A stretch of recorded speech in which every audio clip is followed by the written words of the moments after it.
Perkenalkan, nama saya Karen Karisma Agun, NIM 20041017, kelas 3 Akuntansi D3 Politeknik Negeri Manado, mata kuliah Sistem Informasi Akuntansi, dosen pengajar Ibu Jacqueline Gretiwenas, SEMSA.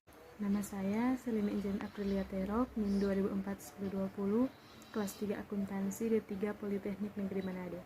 Mata kuliah Sistem Informasi Akuntansi, dosen pengajar Jacqueline Gewenas, SEMSA, tugas pertemuan ketiga. Perkenalkan, nama saya Cynthia Maria Magdalena Tumbel, NIM 2004-1021, kelas 3 Akuntansi D3 Politeknik Negeri Manado, mata kuliah Sistem Informasi Akuntansi, dosen pengajar Ibu Jacqueline Gretiwenas, SEMSA. Nama Tirsa Claudia Pondaa, NIM 20041022, Prodi D3 Akuntansi, Politeknik Negeri Manado, mata kuliah Sistem Informasi Akuntansi, dosen pengajar Jacqueline Gewenas, SEMSA. Kami dari kelompok 3 akan menjelaskan tentang sistem pengambilan keputusan manajerial. Konsep dasar pengambilan keputusan. Pengambilan keputusan adalah memilih satu atau lebih di antara sekian alternatif keputusan yang mungkin. Alternatif keputusan meliputi keputusan ada kepastian, keputusan beresiko, keputusan ketidakpastian, dan keputusan dalam konflik. Keputusan bisa dibuat berulang kali secara rutin dan dalam bentuk persoalan yang sama sehingga mudah dilakukan keputusan. Keputusan yang dihadapi mungkin serupa dengan situasi yang pernah dialami, tetapi ada ciri khusus dari permasalahan yang baru timbul. Definisi pengambilan keputusan. Keputusan itu diambil dengan sengaja, tidak secara kebetulan, dan tidak boleh sembarangan. Masalahnya terlebih dahulu harus diketahui dan dirumuskan dengan jelas, sedangkan pemecahannya harus didasarkan pemilihan alternatif terbaik dari alternatif yang ada. Tujuan pengambilan keputusan.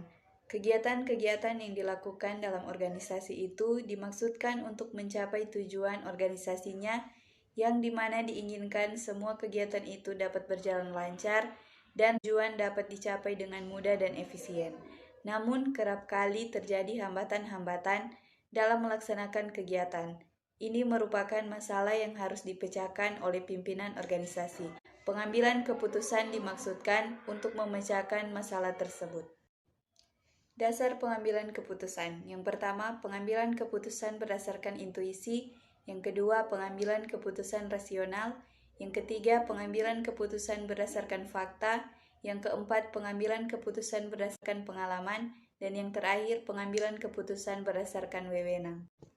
Konsep dasar pengambilan keputusan manajemen. Manajemen membutuhkan informasi sebagai dasar pengambilan keputusan mereka. Sistem informasi mempunyai peranan yang penting dalam menyediakan informasi untuk manajemen di setiap tingkatan. Tiap-tiap kegiatan dan keputusan manajemen yang berbeda membutuhkan informasi yang berbeda. Oleh karena itu, untuk dapat menyediakan informasi yang relevan dan berguna bagi manajemen, maka pengembangan sistem informasi harus memahami terlebih dahulu kegiatan yang dilakukan oleh manajemen dari tipe keputusannya. Tipe kegiatan manajemen. Kegiatan manajemen dihubungkan dengan tingkatannya di dalam organisasi dibagi menjadi 3 bagian. Yang pertama, perencanaan strategis, yaitu merupakan kegiatan manajemen tingkat atas sebagai proses evaluasi lingkungan luar organisasi, penerapan tujuan organisasi, dan penentuan strategi-strategi. Yang kedua, pengendalian manajemen, yaitu sistem untuk meyakinkan bahwa organisasi telah menjalankan strategi yang sudah ditetapkan secara efektif dan efisien. Dan yang ketiga, pengendalian operasi, yaitu sistem untuk meyakinkan bahwa tiap-tiap tugas tertentu telah dilaksanakan secara efektif dan efisien. Tipe keputusan manajemen. Keputusan dibagi dalam 3 tipe. Yang pertama, keputusan terprogram atau keputusan terstruktur, yaitu keputusan yang berulang-ulang dan rutin sehingga dapat diprogram. Yang kedua, keputusan setengah terprogram atau setengah terstruktur, yaitu keputusan yang sebagian dapat diprogram, sebagian berulang-ulang dan rutin, dan sebagian tidak terstruktur. Yang ketiga, keputusan tidak terprogram atau tidak terstruktur, yaitu keputusan yang tidak terjadi berulang-ulang dan tidak selalu terjadi. Keputusan ini terjadi di manajemen tingkat atas. Tipe informasi. Sistem informasi menyediakan 3 macam tipe informasi, di antaranya 1. Informasi pengumpulan data. Informasi ini yang berupa akumulasi atau pengumpulan data untuk menjawab pertanyaan. Informasi ini berguna bagi manajer bahwa untuk mengevaluasi kinerja personil-personilnya. Yang kedua, informasi pengarahan perhatian.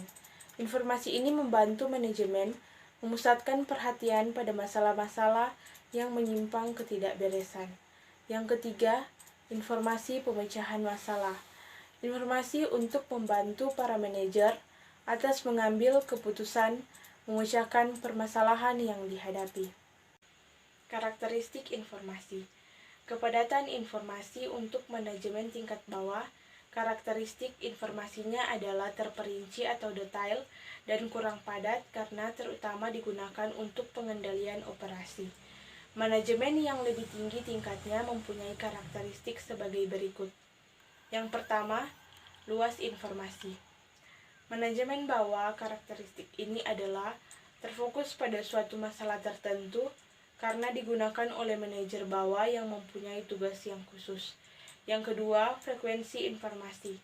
Manajemen tingkat bawah frekuensi informasi yang diterimanya adalah rutin karena digunakan oleh manajer bawah yang mempunyai tugas yang terstruktur dengan pola yang berulang-ulang dari waktu ke waktu.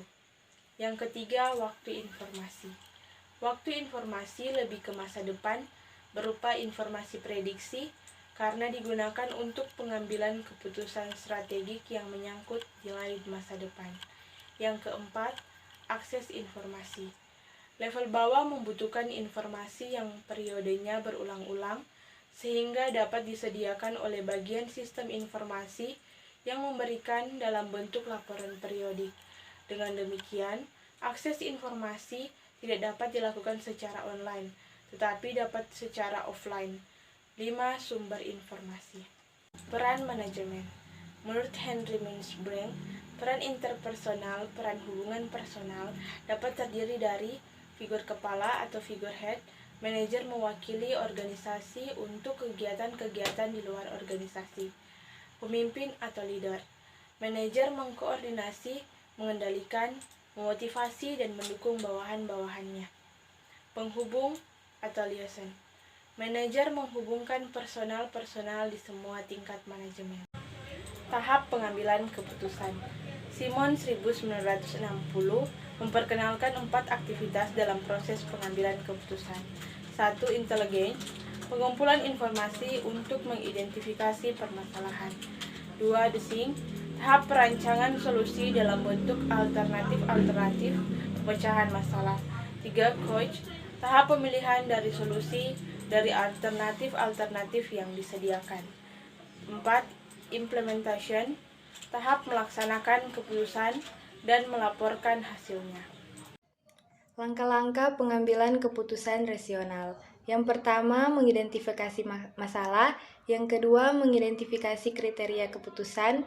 Yang ketiga, menimbang kriteria. Yang keempat, membuat alternatif pilihan tindakan. Yang kelima, memperkirakan keputusan yang optimal. Yang keenam, partisipasi dalam pengambilan keputusan.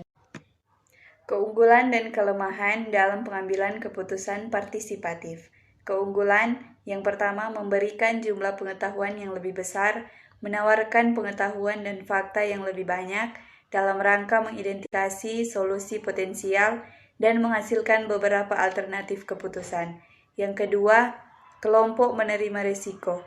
Kelompok diskusi dapat meningkatkan kepuasan anggota dan menghasilkan dukungan bagi kemungkinan keputusan yang berisiko. Kelemahan, yang pertama, memakan biaya dan waktu, dan yang kedua, hasil kompromi bukan keputusan kelompok. Demikianlah presentasi dari kelompok kami, dan akhir kata, satu-satunya batasan untuk meraih mimpi kita adalah keraguan kita akan hari ini. Marilah kita maju dengan keyakinan yang aktif dan kuat. Terima kasih, Tuhan Yesus memberkati.